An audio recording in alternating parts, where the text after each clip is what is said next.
Hi again, we're back. I'm Bjorn Trius, and in this video we're going to get familiar with feedback control. We'll look at the simplest possible controller, namely proportional-only controller, or sometimes referred to as a gain-only controller. This diagram is a so-called block diagram, and it shows the various components of a feedback loop. In the middle, we have the process G sub m. In our case, it's the heater control valve, the heater itself, the ion exchange column, and the tank all combined. Added to the output of the process is a disturbance block and its output. In our case, it's the disturbance stream going directly into the tank. We measure the temperature in the tank, and the thermocouple transmitter combo converts that measurement into a signal. The signal value is the process value for the controller, and it's subtracted from the desired value or set point. The resulting error is sent to a controller, which creates an output signal that goes to the heater control valve. Here I show the same block diagram, but I have substituted the controller block with the controller faceplate used in the simulations. Apart from the controller name, there are three text fields. The first is the process value, PV, and it shows the measured value in actual units. The next is SP, which is the set point, and the final field is the current output in percent. Underneath the fields are four selector buttons. They define the mode of the controller. We're only going to be concerned with automatic mode or auto and manual for now. We have used manual in previous videos and we'll focus on auto now. The simplest possible controller is the one shown in this figure. We simply multiply the error with the gain, K sub C, and add this combination to a bias term to generate the output. Why do we need a bias?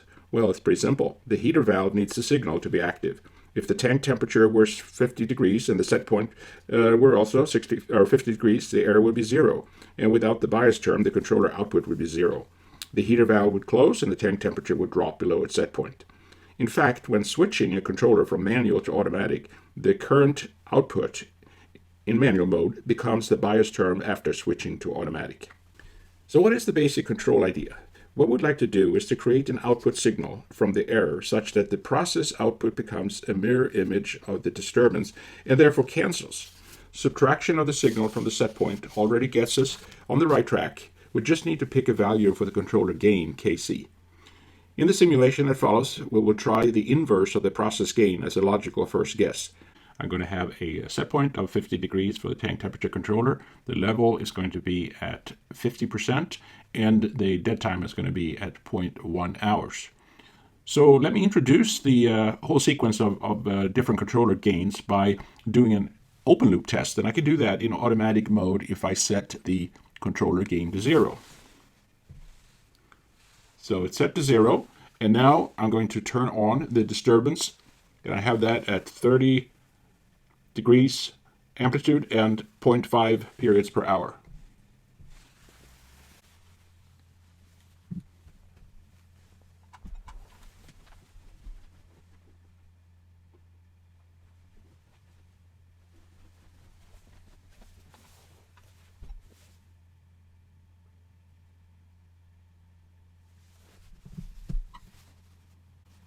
As we've seen before, at this low frequency, there is very little attenuation. So now let's try a controller gain of 2.3.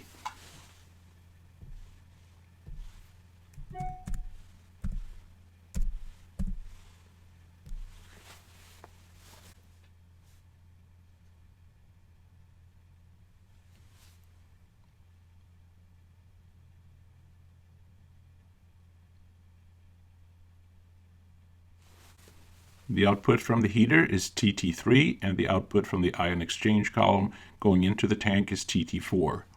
We can see that those two temperatures are almost mirror imaged from the disturbance curve, which is the green curve, and that's because we've subtracted the tank temperature from the set point and applied it to the controller. However, we seem to be needing a little bit more gain in order to get more output from the controller to compensate for the disturbance.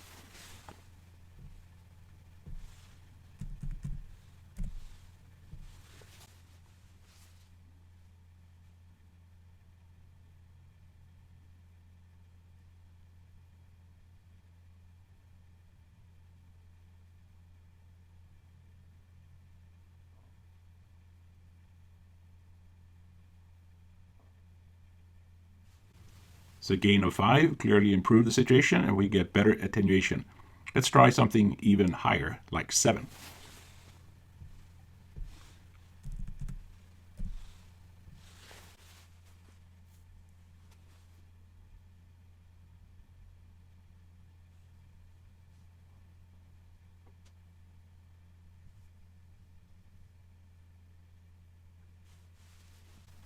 This is causing some ripples in the signals, but we have pretty decent attenuation at this point. Let me show you what happens if I turn the sinusoid off, just to make sure that this controller will actually settle out at 50 degrees centigrade.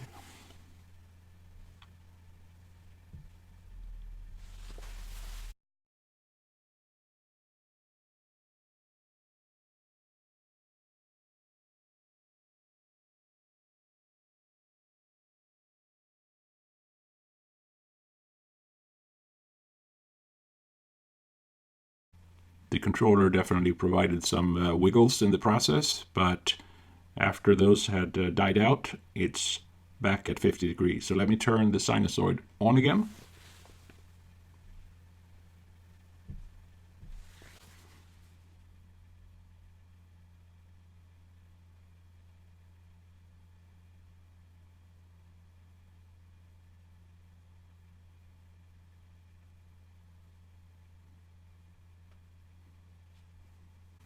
You can clearly see at this high gain, there are some additional sinusoids in the process over and above the one we're injecting. So this is the effect of the feedback control with a high gain. But it's soon going to find its rhythm and be back to the period where it coincides with the input disturbance.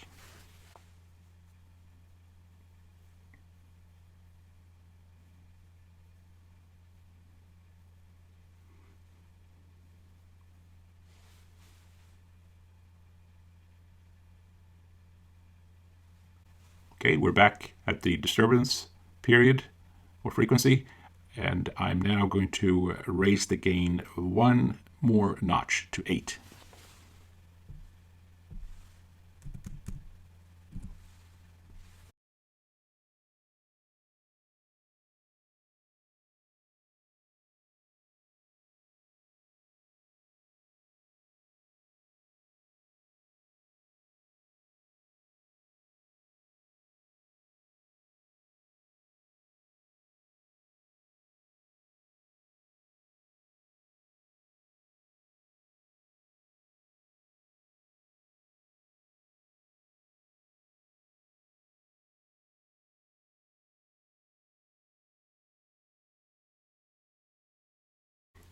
You can tell that the feedback generated signal is almost taking over the system response, and the input disturbance frequency is not necessarily the dominating one anymore. So let me now at this gain, let me now turn off the sinusoid.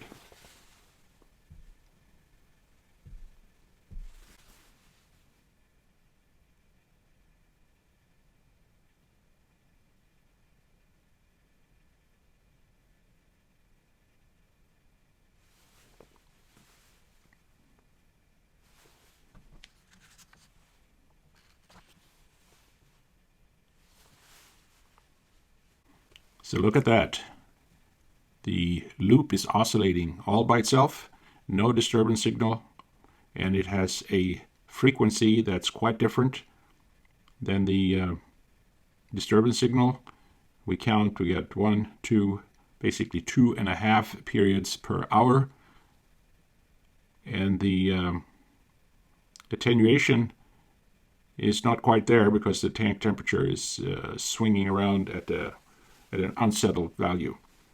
Okay, so that concludes this demonstration. We have seen that a simple feedback controller with a gain only, can do a good job in compensating for disturbances, at least in a frequency range where there's practically no open loop attenuation. We have also seen that there is a limit to how high the gain can be and how much we can actually push the attenuation. If the gain is too high, the loop finds its natural frequency and starts oscillating all by itself. The gain where this happens is called the ultimate gain, and the frequency is called the ultimate frequency. This corresponding period is the ultimate period, and it's an important property of a closed loop.